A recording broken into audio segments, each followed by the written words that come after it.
فأعوذ بالله من الشيطان الرجيم بسم الله الرحمن الرحيم الحمد لله رب العالمين الرحمن الرحيم مالك يوم الدين إياك نعبد وإياك نستعين اهدنا الصراط المستقيم صراط الذين أنعمت عليهم غير المغضوب عليهم ولا الضالين. وقال رسول الله صلى الله عليه وسلم إليك ربي فحببنا وفي أنفسنا فظلمنا وفي أعين الناس فعظمنا كما قال عليه الصلاة والسلام. দুনিয়া মেহনতের জায়গা, আর মানুষকে আল্লাহ তাআলা মেহনতের মধ্যে সৃষ্টি করেছে, আর বিরাট মেহনতের মধ্যে বাঘ শিকার করে প্রয়োজন, ক্ষুধা যখন পায় তো শিকার করে, খাওয়া দাওয়া হয়ে গেছে, শুয়ে আছে, ওর পাশ দিয়েও যদি হরিণ হেঁটে যায় তো ওকে তাড়া করে। আগের আসলে এরকমই শুনেছি, ওর খাওয়া দাওয়া যদি হয়ে যায় আর প্রয়োজন না থাকে তাহলে ওর পাশ দিয়ে যদি হরিণ যায় তাড়া করে, ক্ষুধা যখন তখন তাড়া করে। তো মানুষের এরকমই দাদা যে পেটে ভরে বসে থাকে, বড় বেশিরভাগ ক্ষেত্রে তার বিপরীত। যত বেশি পাবে তার পাওয়ার ইচ্ছা আকাঙ্ক্ষা আরো। সেই জন্য ইউনিভার্সিটিতে তোমরা দেখবে ছেলেদের মধ্যে যারা বিভিন্ন স্তরে ছাত্র হিসাবে, একটা স্তর হচ্ছে যে কোন রকম করে পাস করা, এটা পাস হলেই হলো, খাদ্যাসুর সেন্সাসুর যাই হোক পাস হলে হলেই হলো। আর আরো ছেলে আছে ভালো রেজাল্টটা ভালো, ওদিকে ভালো রেজাল্ট ভালো, আর এটাও সে ভালো লাগে। যারা কোন রকম করে পাশের মধ্যে, সে ফেলের আশঙ্কা আছে, তো ফেলের আশঙ্কা কারণে ফেল থেকে বাঁচার জন্য সে পড়ে ঠিক, কিন্তু ফার্স্ট পাওয়ার জন্য যে পড়ে ওর ধারে গেছে হচ্ছে অনেক। ও যেহেতু আগেও ভালো রেজাল্ট করেছে, ওর পাওয়ার আকাঙ্ক্ষাটা ওটা অনেক বেশি কম। আর যে মাঝারি ধরনের আছে ও বেশি পায়ও নি, সেজন্য পাওয়ার নেশা তাকে অত পেয়ে বসে। ধনের ব্যাপারে কি করতে বেশি ব্যস্ত, ওই যারা পেট পালার জন্য ব্যবসা করে ওরা বাড়িতে ঘুমায়, পরদিন সকালে উঠে আমার সাথে দোকানে যাবে, আমার সাথে করা করতে রেখে। কিন্তু যারা পেট পালার সীমাকে বহু আগে অতিক্রম করেছে ওদের আমরা, কারণ ওর পাওয়ার আকাঙ্ক্ষা অনেক বেশি প্রবল, সেই জন্য ওর চেষ্টা অনেক বেশি, ব্যবসা লেগে আছে। ওই হাসপাতালে গিয়েও উচিত দেখবে, এই জন্য বলা যায় বাঘের মেজাজ আর মানুষের মেজাজ এই ব্যাপারে বড় ভিন্ন। বাঘ শিকার করে প্রয়োজন পর্যন্ত, ক্ষুধা লাগলে শিকার করে, আর শিকার করে যতটুকু প্রয়োজন ততটুকু খেয়ে চলবে, বসে বসে পাহারা দেয়। তারপর সাধারণত শিয়ালকেরা সেগুলো খায়, সেই জন্য বাঘ যেখানে থাকে শিয়াল ওখানে থাকে। শিয়াল নিজে বেশি কিছু করে না, তো শিয়ালের কাজ হচ্ছে গল্পের মধ্যে থাকে, বাঘের পোষা মতো তুমি শিকার করো, বাঘেটুকু আমি খাবো, বসে পাহারা দেয়। মানুষও ও প্রয়োজন মতো খেয়ে বাঘে রেখে দিল, যে কোনো যায় সে খেয়ে চলে যায়, ও পাহারা দেয়, অন্য কেউ তার না খেতে পারে। আর ও প্রয়োজন না থাকলেও সে আরো শিকার মধ্যে দৌড়াবে, জমায়, পরবর্তীতে কাজে লাগবে। এমনকি তার মৌতের সীমা পার করে জমাবে।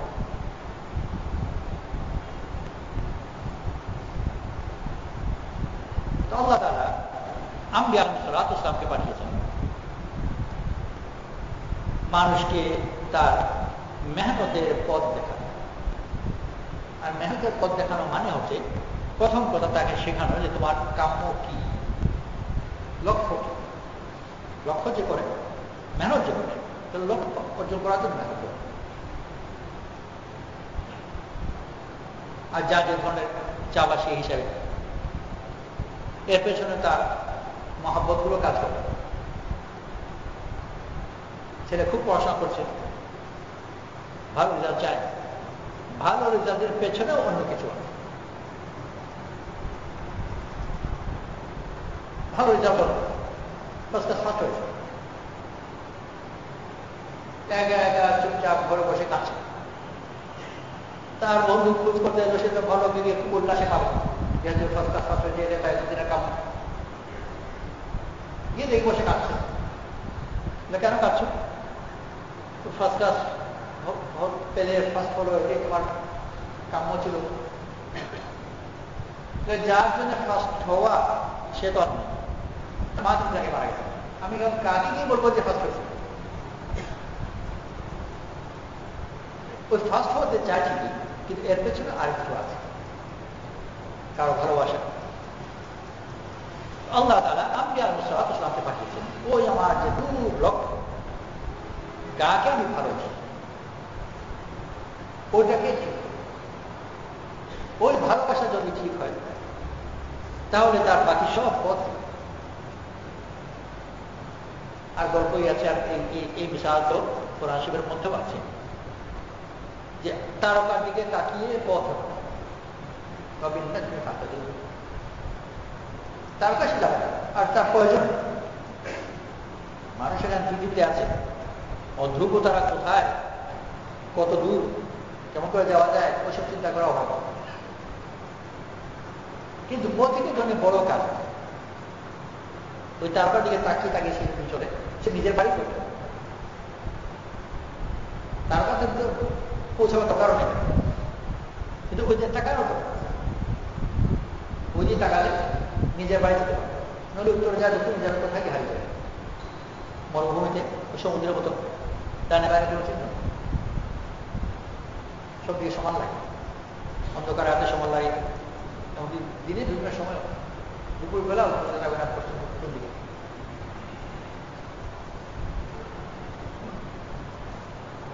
জায়গার ব্যাপারে যেরকম দূর তারকা দিয়ে সে তার এই জায়গার পথ নির্ধারণ করে, করব আমার ভালোবাসা আমার এই মুহূর্তের কাজ নির্ধারণ, আমার এই মুহূর্তের কাজ একবার এটা চলে যাচ্ছে, মাত্র এক পা চলবে, কিন্তু এক পা যে চলছে একজন পথিক মরুভূমির মাথায়, তাকাচ্ছে ধ্রুব তারার দিকে, যেটা কোটি কোটি লাখ বছর ধরে। তো আমি কাকে ভালোবাসি, ওইটা নিয়ন্ত্রণ করবে আমি এই মুহূর্তে কি করছি, ঘুমাচ্ছি না খাচ্ছি না, যাই হোক আমার ভালোবাসা যদি শুদ্ধ হয়, আমার এই মুহূর্তের পাপেরা শুদ্ধ। আর আমার ভালোবাসা যদি ভুল হয়, তাহলে আমার এখনকার কাজ করা, কথা বলা, চলা, চাওয়া ভুল। আল্লাহ তাআলা আম্বিয়া আলাইহিস সালামকে পাঠিয়েছেন মানুষের হিদায়াতের জন্য। হিদায়াতের গভীর কথা হলো যে আমি কাকে ভালোবাসি। দুই ভালোবাসা দিয়ে নবীরা এসেছে, মূলত আল্লাহর ভালোবাসা আর আল্লাহ সন্তুষ্টির জন্য আল্লাহর মাখলুকের ভালোবাসা। সরাসরি আল্লাহর ভালোবাসা দিয়ে আল্লাহকে বড় সন্তুষ্ট করা যায়, আর আল্লাহকে সন্তুষ্ট করবার চেয়ে আরো সহজ উপায় হচ্ছে যে আল্লাহর ওয়াস্তে আল্লাহর মাখলুককে ভালোবাসা। মানুষকে সন্তুষ্ট করার উপায়টা কোন কারণে আমার বোন আমার বড় সন্তুষ্ট, ওকে কিছুতেই খুশ করা মুশকিল, আর ওর বাচ্চা নয় যে করে নিয়ে তাকে চোখা খাবো, ঠিক কেমন সন্তুষ্ট করা যায়? বড় সহজ উপায় আছে। ভাগনাকে কোলে নিয়ে চুমা খায়, বোন খুশি হয়ে যাবে। ভাগনাকে যদি খুশ করতে পারি, বোন খুশি হয়ে যাবে। যে যার যে মাহবুবকে যদি আমি ভালোবাসি, সে তাকে ভালোবাসি। একজন আল্লাহওয়ালাকে খুশ করবার জন্য যদি 4 লাখ মানুষ থাকে, তোমাকে কোনোভাবে খুশ করতে চায় যে আপনি এরকম, আপনি এরকম, আপনি এরকম, আপনি গুণী, আল্লাহওয়ালার মধ্যেই খুশ করবে, বড় পছন্দ করবে। হিন্দুস্তানের নাম করা আলিম ছিলেন, ঘটনা সম্মত ফাসিল আহমেদ রহমতুল্লাহ কোন এক জায়গায় ওয়াজ করেছেন। আর ওয়াজ করে ফিরে যখন আসছেন, একজন লোকের সাথে দেখা হয়েছে, সে সাদা সাদা মানুষ। তো বলল যে আপনার ওয়াজ খুব সুন্দর হয়েছে। কোথায় ছিলেন? আমি তো আগে তোমার মাটিতে হাতে একটা মাটি নিয়ে ওর মাথায় ফেলে দিল। ও যারা হাঁকা বাঁকা লেগেছে,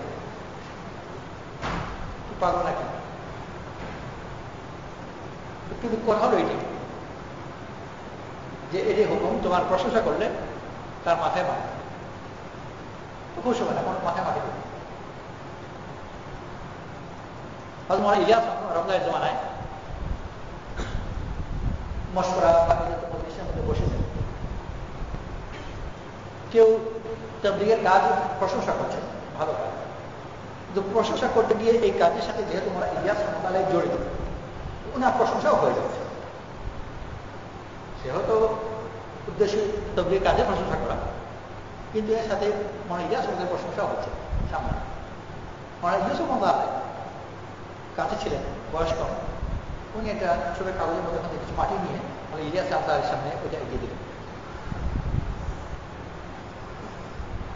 অন্যরা কেউ কিছু বুঝতে পারলো না, তো তারা বুঝেছেন ঠিক। আপনাকে মাটির অভাব, মাটি পাচ্ছেন না, আমি দিই, আপনি ওটা ফেলে দেবেন। আল্লাহওয়ালাকে কিভাবে খুশ করা যায়? আর আল্লাহওয়ালার যে সন্তুষ্টি বড় সম্পদ, সুসম্পদ করে তো খুশ হয় না, কারণ নারাজ হয়ে যায়। আল্লাহওয়ালাদের খুশ করার বড় সহজ উপায় হল আল্লাহ অন্য বান্দাদের প্রশংসা করে তারা খুশি। রাসূল সাল্লাল্লাহু আলাইহি ওয়াসাল্লাম প্রশংসা করেন, যাকে আল্লাহ মহব্বত করেন উনিও মহব্বত করেন, আল্লাহ খুশি হন। সাহাবাদের প্রশংসা করেন, আল্লাহ খুশি হন। পীর মুর্শিদের প্রশংসা করি, খুশি হন। তো কেউ যদি এরকম আল্লাহ ওনাকে খুশি হতে চায়, ওনার কেউ শেখ আছে, ওনাকে যদি এক পাশ থেকে লাঠিও মারতে থাকে আর ওনার শেখের গুণগান গাইতে থাকে, সে খুশি থাকে। আমাকে লাঠি মারছে খেলা হবে না, ও খুশি হবে যে আমার শেখের গুণগান গায়। আর তার পা টিতে থাকে আর তার শেখের সঙ্গে বদনাম করে, ওর চেহারা দেখা সহ্য হয়ে যায়। এটা মানুষের বোঝাচ্ছে।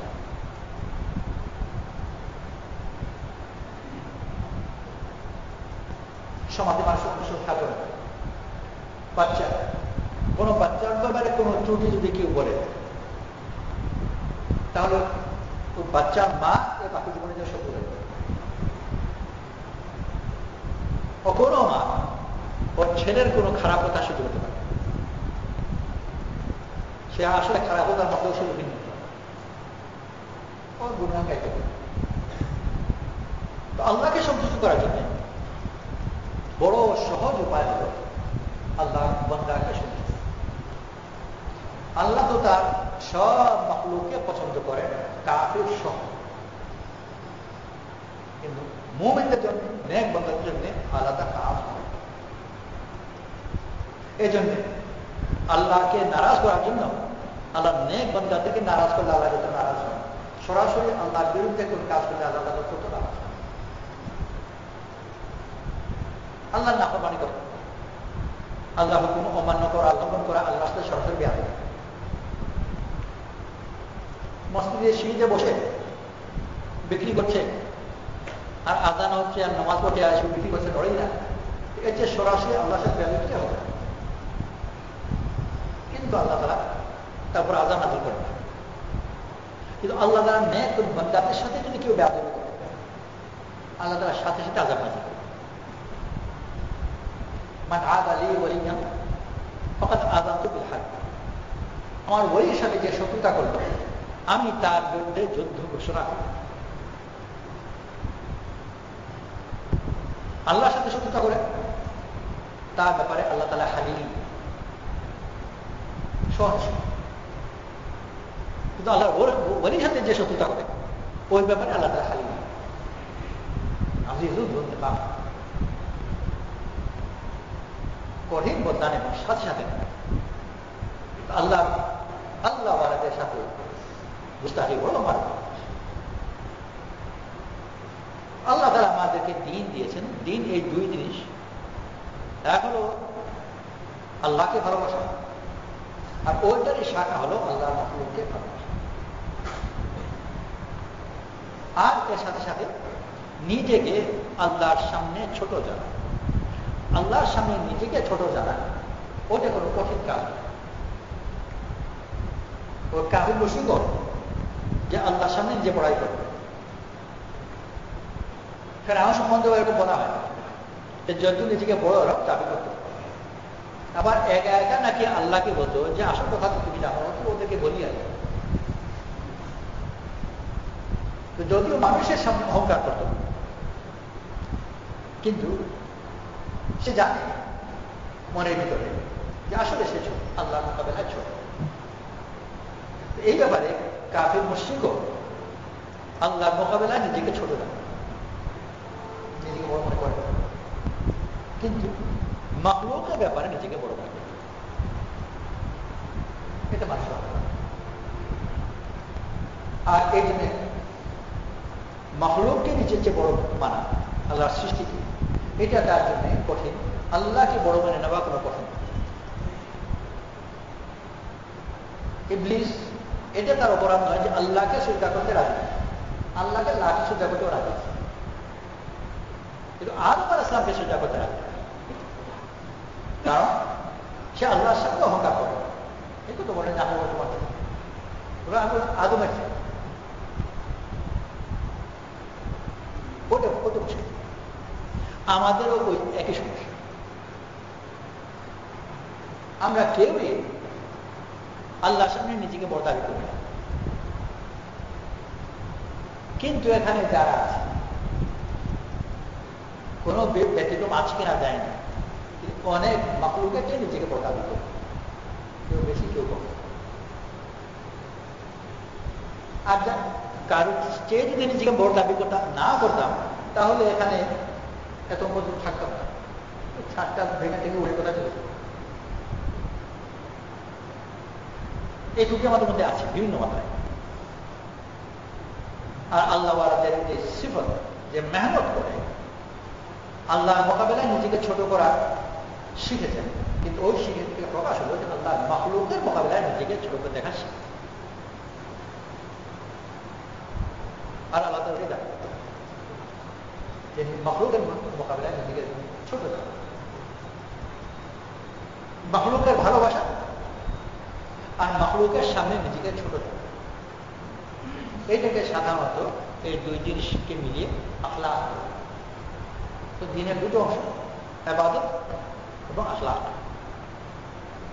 ইবাদতের অংশ সরাসরি আল্লাহর সাথে ঝগড়া, নিজেকে আল্লাহর সামনে ছোট জানা আর আল্লাহকে ভালোবাসা, এইটার বহিঃপ্রকাশের নাম ইবাদত। নামাজ পড়ছি, সেটা করছি, এই সুদের মধ্যে এই দুই জিনিসই আছে, যে আল্লাহকে ভালোবাসি আর আমি ছোট আল্লাহর সাথে।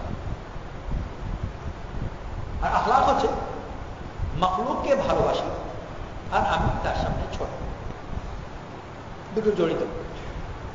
যদি আমি কাউকে প্রবলভাবে ভালোবাসি, তার সামনে নিজেকে ছোট করতে মন আপত্তি করে, ভালোবাসা রাজি করি। আমাদের কাছে শিক্ষক হওয়ার কারণে অনেক সময় লোকে তাদের ছেলেদের ব্যাপারে পরামর্শ দিতে চাইতে আসে যে আমার ছেলে কখনো স্কুলে, কখনো কলেজে, কখনো কিছুতে পরে মেট্রিক পাস করেছে, এইচএসসি পাস করেছে, কিসে ভর্তি হবো, এই জাতীয় পরামর্শ পেলে জানাশোনা লোক কখনো কখনো তাদের ছেলে ইত্যাদি ব্যাপারে করে। আর কখনো কখনো এরকমও থাকে যে সে বলে যে আমি তো বেশি শিক্ষিত না, বেশি পড়াশোনা করিনি, অত সুযোগ সুবিধাও ছিল না, আর সহজে এটাও স্বীকার করে যে আমার যোগ্যতাও এই স্বীকার করতে তার কোনো বাধা নেই। নতুন করে মেট্রিক পাস করেছি, এমন ভালো ছাত্র ছিলাম না, আর অত সে সুযোগ ছিল। কিন্তু ছেলে সম্বন্ধে খুব গর্বের সাথে, খুব আনন্দের সাথে, আবার ভিন্ন হলে আপনার যে দোয়ায় আল্লাহর মেহরবানিতে আমার ছেলে খুব ভালো ছাত্র।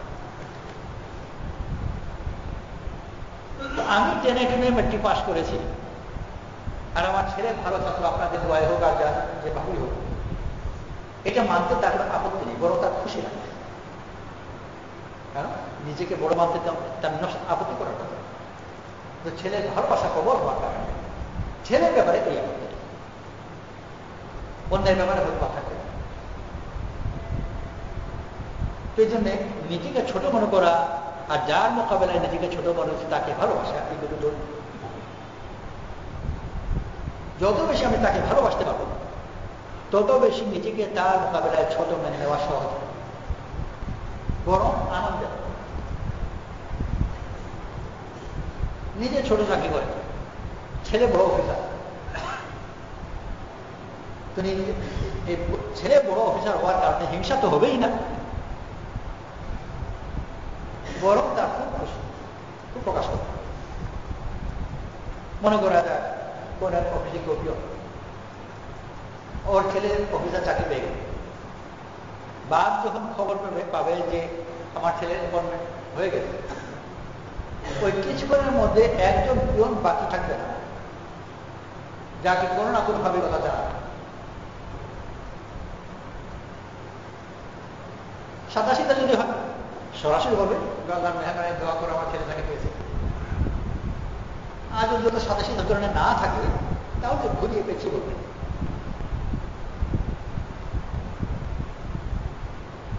কিন্তু বলবে আর এর মধ্যে তার বড় আনন্দ যে আমার ছেলে, অথচ নিজের চেয়ে অনেক বড়। এই ভালোবাসা থাকার কারণে এটা সে প্রকাশ করে। কিন্তু ভালোবাসা না যদি থাকে তাহলে তাকে এটা মানতে চাইবে না, প্রকাশ করে। আল্লাহ তাআলা আমাদেরকে দিন দিয়েছেন, ইবাদতের অংশ দিন থেকে মেনে নেওয়ার তুলনামূলকভাবে সহজ। আল্লাহকে বড় মানা, আল্লাহকে ভালোবাসা। কিন্তু এই আল্লাহকে বড় মানা এবং আল্লাহ ভালোবাসা ইবাদতে, ওটা যদি করতে থাকি আর আল্লাহ তাআলা কবুল করে, তাহলে এর চেয়ে কঠিন যেটা আল্লাহ তাআলা ধীরে ধীরে ওটা আমাদেরকে দান করে। যে মাখলুককে ভালোবাসা আর মাখলুকের সামনে নিজেকে ছোট জানা। আল্লাহ দুনিয়ার সাথে তো দুনিয়া দ্বারা করাটা তো সম্ভব না। আল্লাহর কারণে নিজেকে ছোট।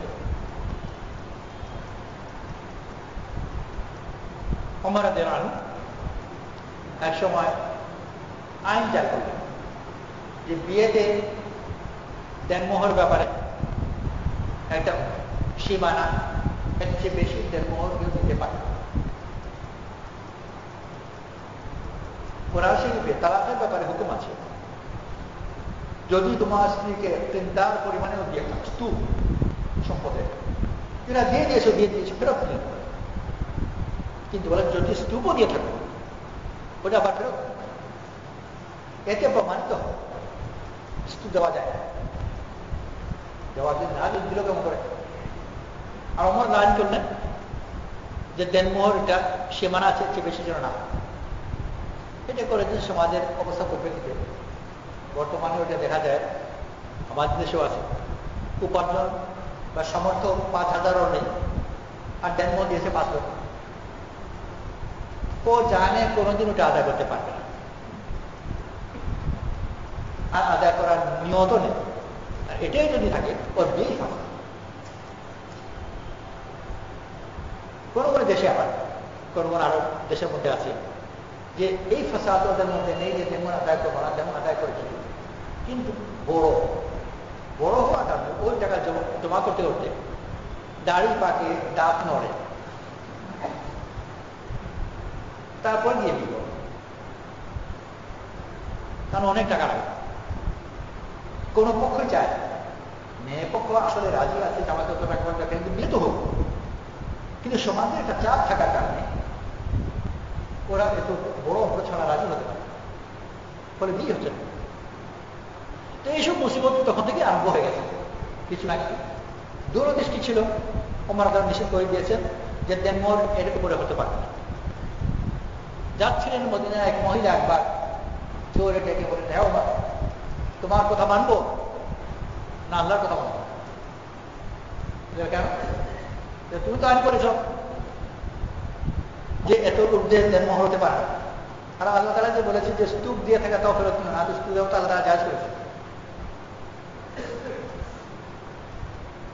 তোমার কারণ শুনলেন, আইন পরিবর্তন করলেন, আর শুধু তাই নয় এই কথা বললেন যে দেখা যায় যে মদিনার মহিলারা ওমরের চেয়ে বেশি জ্ঞান রাখে। ওমর আগে বহু দূরের কথা, সমাজের মধ্যে এখন ছোটখাটো মাতব্বরকেও কেউ যদি বলে যে আমি বেশি জানি না, মানে নেবে না, দেখে নেবে বাড়িতে আগুন লাগাবে কি।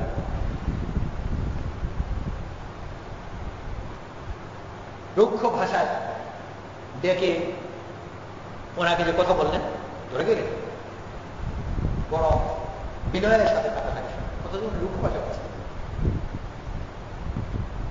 আর ভাষা তোমার কথা মানবে আল্লাহর কথা, উগ্র ভাষা, আপত্তি করলেন। বড় মেনে নিলেন আর বললেন যে মদিনার মহিলারাও উমরের চেয়ে বেশি জ্ঞান। এই যে বিনয়, দিল থেকে এটাই ছিল রাসূল সাল্লাল্লাহু আলাইহি ওয়াসাল্লামের আসল শিক্ষা, একটা বড়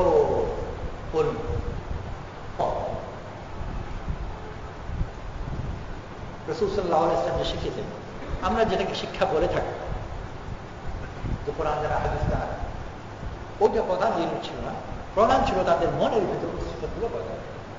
তার মধ্যে বড় একটা ছিল যে নিজেকে ছোট দেখা। আর আমরা নিসাবের কেদে আমরা তো কতবার পেয়েছি, আবু বকর সিদ্দিক রাদিয়াল্লাহু আনহু একটা ঘাসের পাতাকে হাতে নিয়ে বলতেন যে হায় আমি যদি ঘাসের পাতা হতাম, পাখিকে দেখে বলতে যে আমি যখন পাখির মতো হতাম, নিজেকে এই সবগুলো নিয়েছে তুচ্ছ। আর এটাই তাদের কামাল ছিল। পরবর্তীকালে আল্লাহরা যে শিক্ষা দিয়েছে, ওই শিক্ষা প্রধানত এটাকে কেন্দ্র করেছে বড় অংশ। কোন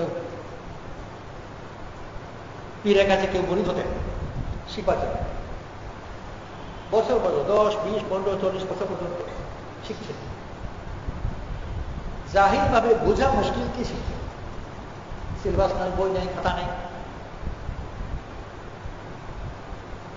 ছাগল চড়াচ্ছেন কেউ, ঘোড়া রাস্তাবোধ পরিষ্কার করছেন কেউ, কি শিখছে?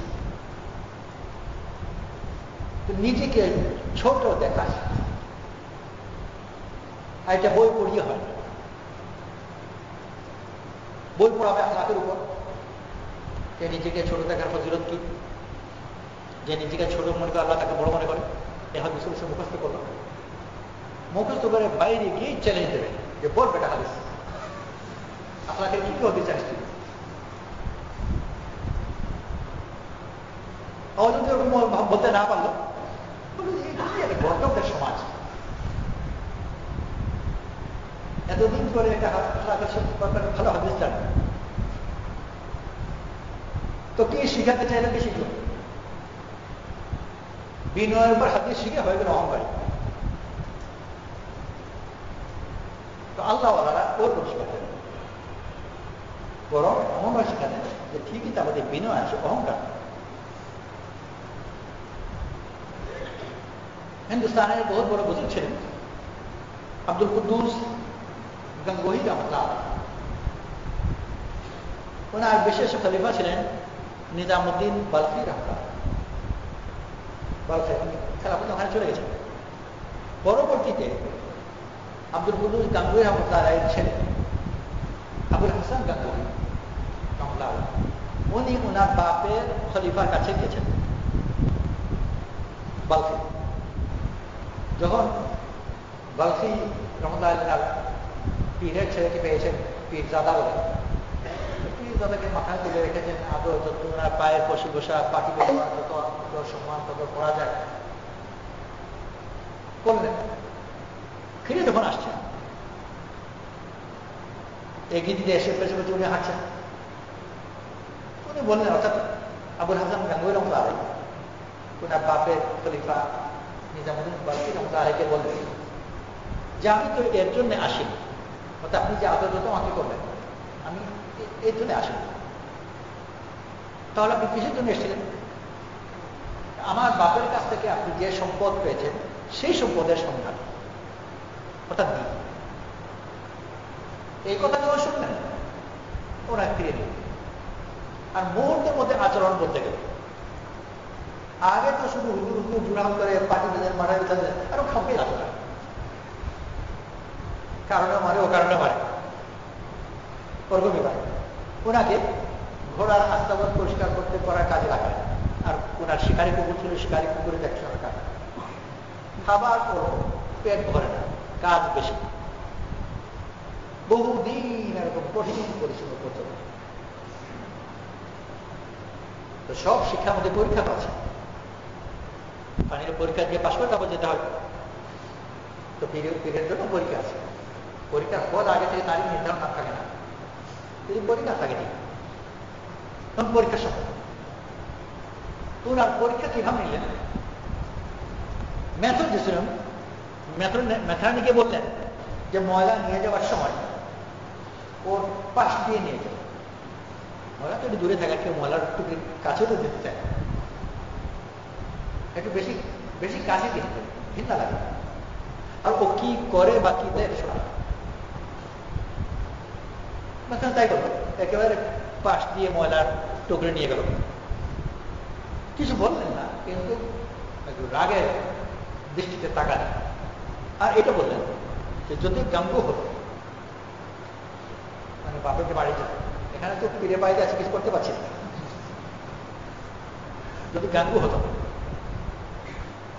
মেধাবী এসে বললো যে এই কথা বলেছে। উনি বলেন এখনো পীরের দ্বারা গিয়ে ভুলেন। আবার চললো পরীক্ষা অনেকদিন পর্যন্ত। কিছু আবার একই পরীক্ষা, এবার বললেন যে এবার একেবারে গায়ে লাগি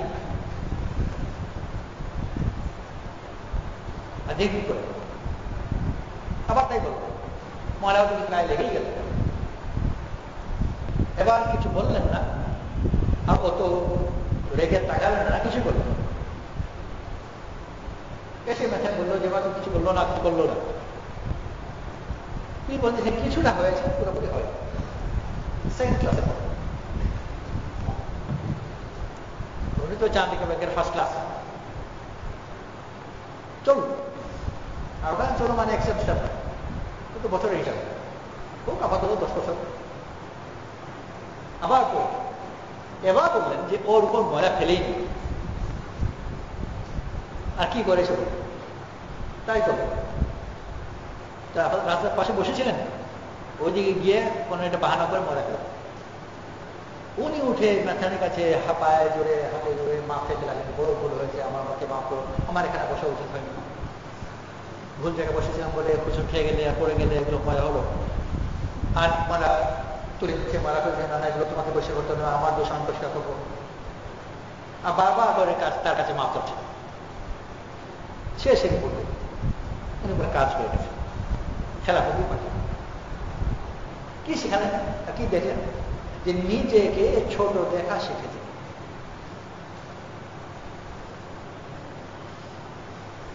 আর অন্যকে বড় দেখা, এটি তো নিজেকে ছোট দেখা মানে তাকে বড় দেখা। আর অন্যের দোষ নিজের উপর নেওয়া স্বাভাবিকভাবে। যদি কাউকে ভালোবাসে তার দোষ নিজের উপর নেবে, ভালোবাসা দাবি হয়ে ছেলে চুরি করেছে, বাপ লজ্জিত, ছেলে চুরি গেছে, বাপের লোকের কি আছে?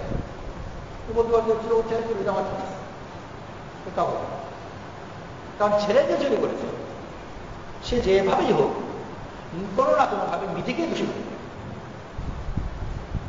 তখন বিবাহিত করে অনেকদিন পরে তার যে আত্মীয় তার বড় বলেছিল বিয়েতে যাওয়ার জন্য, সে বলেছিল যাবে, কিন্তু গেল না, পরবর্তী বলে যাবে, গেলেন না, অপেক্ষা করলাম ইত্যাদি। তখন বলবে যে ভাই তার মনে দুটো তো তাকিয়ে বলতে ঘটনা শোনি, তো ওই যে ছেলে চলতে ধরা পড়েছে, তারপর দিন পরে তো বিয়ে ছিল, তো আমি তো লজ্জায় মানুষের কাছে যেতে পারি, কিন্তু এবার কেউ করে যাবে। এই কথা সে বলবে না কি যে আপনার লজ্জা কি আছে, ওর ছেলে তুমি তো ছেলে করবে। বাপ মানি হল যে ছেলের সব দোষে আমি দোষী, এটাকে দায়িত্ববোধ বলে। খেলাফত মানে জিম্মাদারি নিয়ে যাবে। সে যদি অন্যের মরিদের দোষকে নিজের দোষ মনে না করতে পারে, ও পীরের হক আদায় করতে পারবে।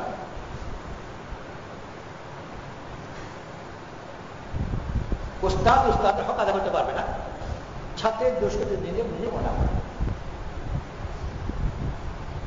ছেলে পরীক্ষায় রাজবাতে একটু উস্তাদ লজ্জিত, আমি কি করবো? আল্লাহ তাআলা আমাদেরকে দায়ী বানিয়ে পাঠিয়েছেন, জিম্মাদারি দিয়ে পাঠিয়েছেন। আর জিম্মাদারির দাবি হলো যে আমি প্রত্যেক ব্যক্তিকে যেন এত বেশি ভালোবাসি আর নিজেকে তার মোকাবিলায় এত ছোট মনে করি যে তার কোনো দোষ আমার চোখে পড়ে না, সব দোষ মানে আমার। এবং ছেলে মেয়েদের দোষ ধরা পড়ে। আর গুণ অন্যের, বাড়িতে রান্না করা হয়েছে, মাই রান্না করা করেছে, আর মেয়ে হয়তো আশেপাশে ছিল, তখন বলেছে যে বাটিটাকে কর্ম হচ্ছে একটু পেঁয়াজটা কেটে দেবে, এটুকু পর্যন্ত। রান্না হয়েছে খুব ভালো, কেউ প্রশংসা করলো যে খুব ভালো ভালো হয়েছে, আপনি রেঁধেছেন নাকি? আমি তো বয়স হয়ে ধরতেছি পারিটারি না, লোক করে,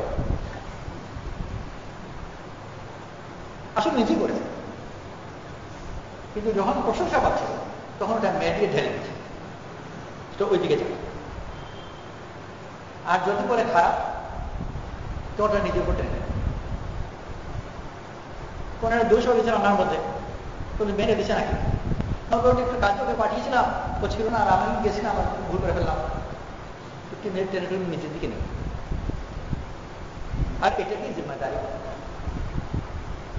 যাকে আমি আমার দায়িত্বে নিয়েছি, সব দোষ আমার, ভুল আখলাক, এটাই দাবি। আর আল্লাহ তাআলা যে আমাদেরকে দায় বানিয়ে পাঠিয়েছেন, আল্লাহ তাআলা প্রত্যেক ব্যক্তির প্রতি আমাদের কাছ থেকে এই জিনিস চান।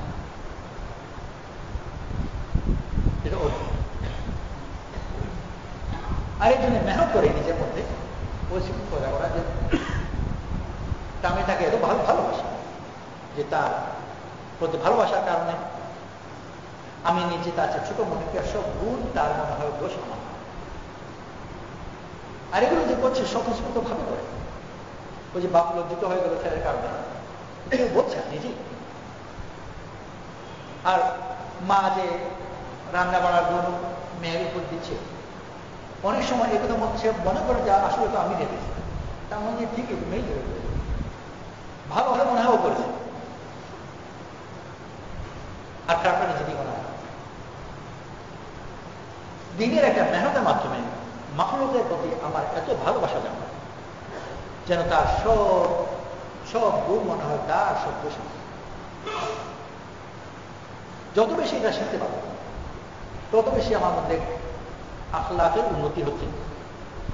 আর আখলাক দিনের বড় একটা শাখা। আল্লাহ তাআলা রাসূল করিম সাল্লাল্লাহু আলাইহি ওয়াসাল্লামকে এবং এর আগে সব নবীদেরকে আখলাক দিয়ে ইন্নাকা লাআলা খুলুকিন আযীম, মহান আখলাক। আর আমরা যদি বলো তাকে ভালোবাসা আর নিজেকে তার মোকাবেলায় ছোট না, অপ্রিয় যাই হোক আমার কারণে হয়েছে।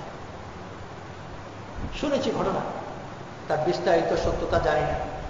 যেমন শুনেছি পাকিস্তানে কোথাও একটা গন্ডগোল কিছু লেগেছে, লোকের কিছু ভিড় লেগেছে, আর এর মধ্যে পুলিশরাও এসেছে। আর যখন এই অবস্থা থাকে হওয়ায় সবাই বলে, সবাই বলে যে অর্ডুষণ অর্ডুষণ অর্ডুষণ। ওই অবস্থায় একজন দিনদার লোক তবে সময় লাগায় সে এসেছে। আর ভিড়ের মধ্যে একটু এগিয়ে গিয়ে একটু সবাইকে ঠান্ডা করছে, বলছে ঠান্ডা ভাই আসলে দোষটা তো আমার। এই কথা যখন বলেছেন তখন কাছে যখন পুলিশ অফিসার ছিল, সে জিজ্ঞেস করলো আপনি কি তোর দেখি না কোথাও ধারে কাছে করতে গেছে বলে দোষ আমার, ওর দোষ করতে হবে। কিন্তু যদি একজন মানুষ ঠিকই তার নিজের দোষ মনে করতে পারে, ওটাই ওর কামাল। আর আমি যত আমার আওতার মধ্যে যারা আছে, মনে করি জিম্মাদারি, যত বেশি আমার এই পরিধি প্রশস্ত হবে, অর্থাৎ দূর প্রান্তের লোককে আমি মনে করবো এটা আমার দোষ, আমার খেলাফত তত বেশি বিস্তার, তত বেশি বিস্তৃত। সাউথ আমেরিকায় কোন একজন লোক কোনো একটা অপরাধ করলো, তারা খারাপ কাজ করলো, আমি যদি এখানে বসে মনে করতে পারি যেটা আমার দোষ, যে মাত্রায় আমি অনুভব করতে পারবো যে সাউথ আমেরিকার ওই অপরাধের জন্য আমি দায়ী, আল্লাহ তাআলা ওই মাত্রায় আমাকে খেলাফতের সিফত দান করেন। আমরা অনেকে বলি যে খেলাফত মানে কোন ফ্ল্যাগের নাম না, যে ফ্ল্যাগের হাতে নিয়ে আগে বাড়ির উপর থেকে টাকা লাগাতে না করা, এই জিম্মেদারি পাওয়া, এটা নাম খেলাফত। আমি কতদূর পর্যন্ত নিজেকে জিম্মেদার মনে করতে পারি। কথা আছে আমার যে খেলাফতের কোনো প্রান্তে সাতও পার হতে গিয়ে যদি এটা ছাগলের পা মচকে যায়, তাহলে হাসরের দিন আল্লাহ তাআলা ওমরকে জিজ্ঞেস করবে যে তুমি কি করছো।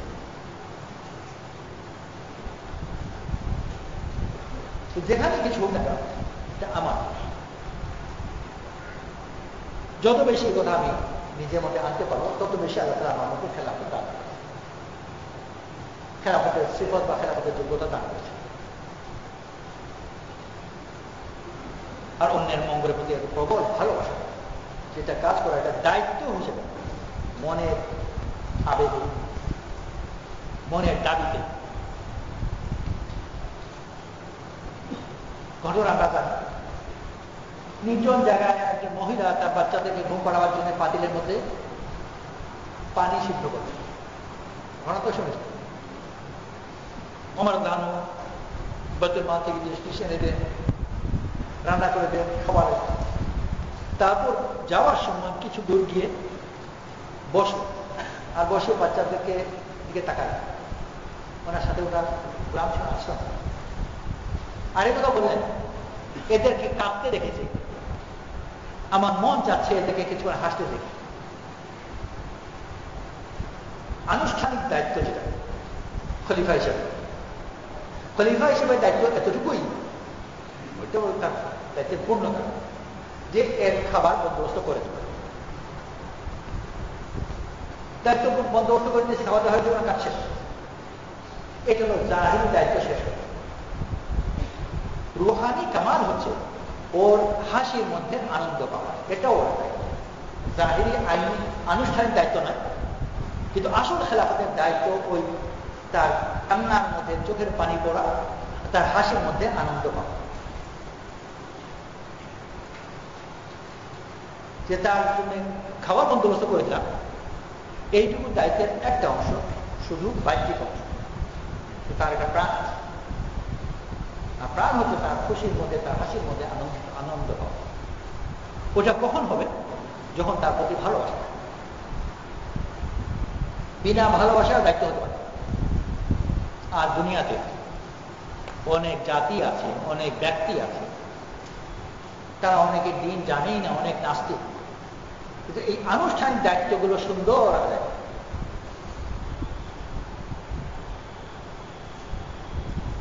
কিন্তু দিনই দায়িত্ব শুধু আনুষ্ঠানিক অংশ নয়, বরং তার কামাল হচ্ছে তার মনের ভিতরে আরেকটা অংশ আছে, যে ওর খুশিতে তোমার খুশি লাগছে, আর ওর ব্যথায় তুমি ব্যথিত, ওর ব্যথা দূর করে দিলাম, এটা আমার দায়িত্ব। অসন্তুষ্ট হয়ে গেলে আমার দায়িত্ব, ওটা হলো একটা অংশ। তো মেহনত করে নিজের মধ্যে ওই কামাল আনতে হবে, যেন তার আনন্দ আমার আনন্দ, তার ব্যথা আমার ব্যথা হয়। আর ঠিক ওরকমই তার উন্নতি আমার উন্নতি, আমার খুশি লাগে তার উন্নতি। ওর চুরিকে আমি লজ্জিত। আমরা জমাতে কোথাও গেলাম, যে জায়গায় হোক, কাকরাইলে হোক আর অঞ্চলে হোক, কেউ আমার সাথে কোনো খারাপ ব্যবহার করলো, আমার রাগ লাগলো, কিন্তু আমি এর জন্য নিজেকে দোষী মনে করলাম না, নিজেকে লজ্জিত, আমি লজ্জিত বোধ করলাম না। এটা হলো আমার ত্রুটি। কারণ তার মানে আমি ওই খেলাফতের সুখ অর্জন করতে পারিনি, যে অপরের দোষকে আমার দোষ বাড়াতে পারছে না।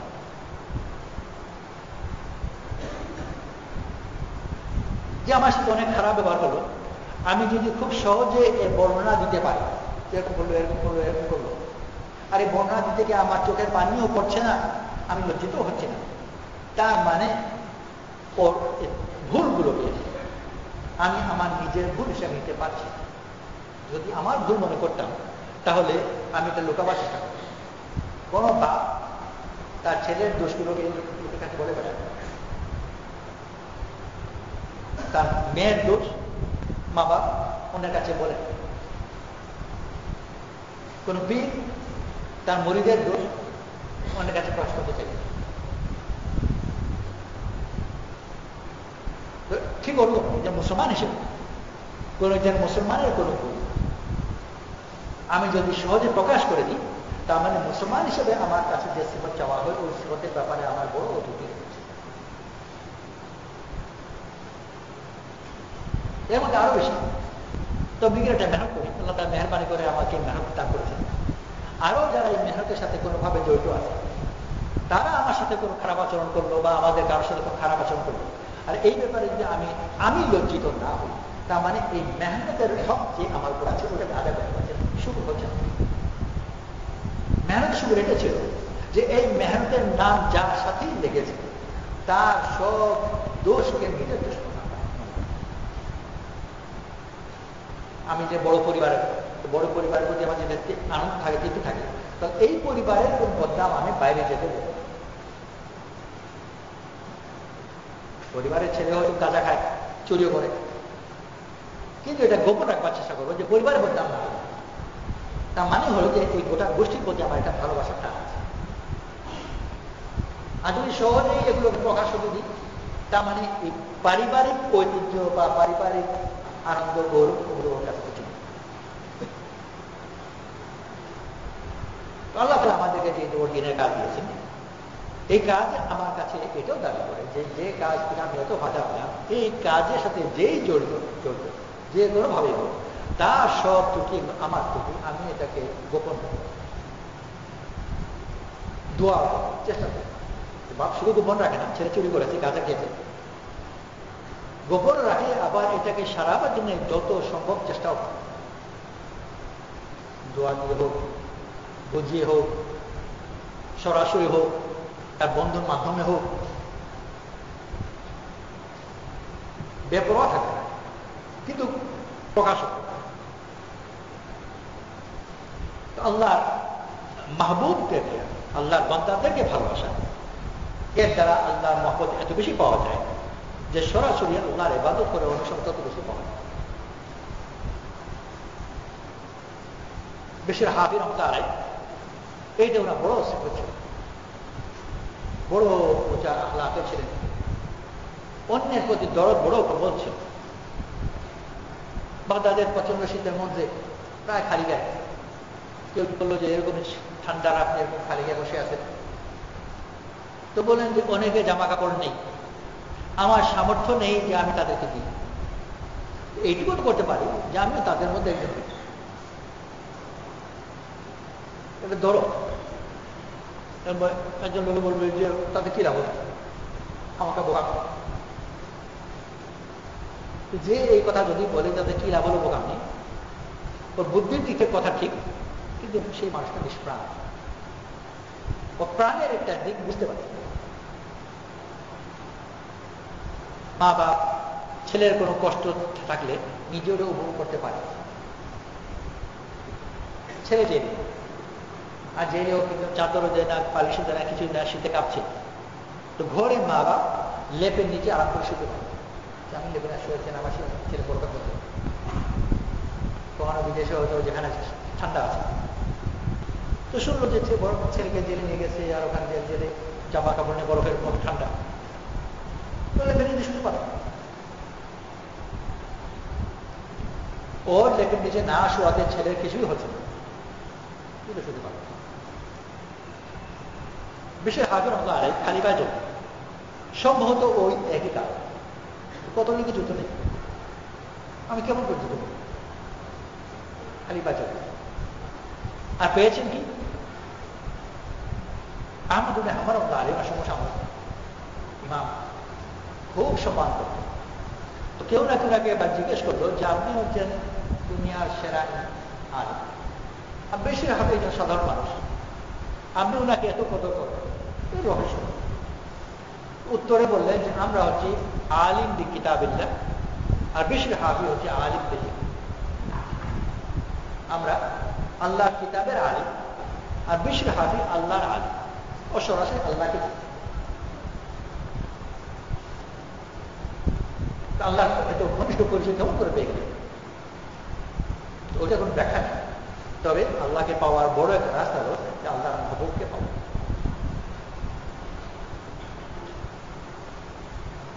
কারণ ছেলের সাথে যদি আমার মহব্বত হয়ে যায়, বাপের মহব্বত এমনি চলে আসে। আরেক চেয়ে বেশি আল্লাহর কোনো মাহলুককে যদি আমি ভালোবাসি, খালেকের মহব্বত ওর দিকে থাকবে। এর জন্য আল্লাহ তাআলা ওলির সাথে খারাপ ব্যবহার করা আল্লাহ এত বেশি রেগে যাবে যে নিজের সাথে খারাপ ব্যবহার করবো হয়ে যাবে। মানে আদালে ওলিয়ান আদান তো আমার ওলির সাথে যে শত্রুতা করবো, আমি তার বিরুদ্ধে যুদ্ধ ঘোষণা করবো, সাথে সাথে আল্লাহ যেরকম আল্লাহ বন্দার সাথে খারাপ আচরণ করলে আল্লাহ আদা বেশি দেয়, আল্লাহ বন্দাকে রক্ষা করলে, তার ভালো ব্যবহার করলে আল্লাহ রক্ষা করতে আসে। আর যে দিনের মধ্যে যত বেশি আছে, যত বেশি দিনের কোনো না কোনো কাজের সাথে জড়িত, তার দোষ ত্রুটিকে গোপন করা তত বেশি আমার দেয়। একজন মুসলমানের ত্রুটি ওটার ব্যাপার আমাদের দায়িত্ব। মুসলমান বান্ধব যে আবার নামাজি, তার ব্যাপার দায়িত্ব আরো বেশি। নামাজিদের মধ্যে আবার যারা কোনো দিনের কাজের সাথে জড়িত, তাদের ব্যাপার দায়িত্ব আরো বেশি। তো ধাপে ধাপে দিনের সাথে যার সম্পর্ক যত বেশি বাড়বো, তার প্রতি আমার দায়িত্ব আল্লাহর পক্ষ থেকে তত বেশি বাড়বে, সে তত বেশি এই পরিবারের অন্তর্ভুক্ত। আল্লাহ তাআলা বড় মেহরবানি করে আমাদেরকে দিন দিয়েছেন। আল্লাহর পথে বের হয়ে আমরা ইবাদত শিখব বা আখলাক শিখব। তার মধ্যে ইবাদতের অংশ তুলনামূলকভাবে নীতিগতভাবে সহজ, বাকি পড়া আল্লাহর অংশটা নষ্ট করা।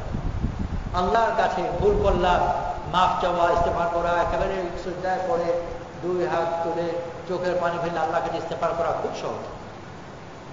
আল্লাহ বলে ঠিক আছে, আপনার কাছে তো ইস্তেগফার করার দরকার নেই, যার কাছে তুমি দোষ করেছো তার কাছে কি মাফ চাও। তো সে বলে না আল্লাহ তুমি মাফ করো, ওর কাছে মাফ করো, আর আল্লাহ করো ওর কাছে চাই। তো মাহলুকের সামনে নিজেকে ছোট করা, ওইটা শয়তানও মানেনি, আর কিয়ামত পর্যন্ত মানুষের মধ্যেও এই সমস্যা। আর যদি মাহলুকের সামনে নিজেকে ছোট করতে পারে, তো আল্লাহ মহব্বত পাওয়ার পথ বড় প্রশস্ত। আল্লাহ আমরা সবাই নিয়ত করি ইনশাআল্লাহ, যা মেহনত করতে থাকবো, চাইতে থাকবো আল্লাহ তাআলা মেহেরবানি করার জন্য আমাদের ইবাদতকেও সম্পূর্ণ পরিপূর্ণ করবে, আর আমাদের আখলাকেও সম্পূর্ণ পরিপূর্ণ করবে। ঠিক আছে সব? এর জন্য নিয়ত করি, সামনে সময় রাখা। আমরা আগে থেকে প্রস্তুতি থাকি, আগামী ছাত্র যারা তাদের আগামী সামার ভ্যাকেশনে চিল্লা দেওয়ার জন্য তৈরি আছে ইনশাআল্লাহ। দ্বিতীয় তশকিল হল যে চিল্লা দেওয়ার জন্য আমি এখন থেকে চেষ্টা করব যে আগামী সামার ভ্যাকেশনে আমি চিল্লার জমাত নিয়ে যাব। এর জন্য তশকিল এখনই করতে থাকবো, আমি আমার জমাত নিয়ে যাব। এই জন্য কে কে তৈয়ার যে আমাকে সামার ভ্যাকেশন ইনশাল্লাহ আমি আমার জমাতের তশকিল এখন থেকে আরম্ভ করব। তারা সেটা করে যে আমি তৈয়ার ইনশাল্লাহ আমার জমাত এখন থেকে বানাতে হবে।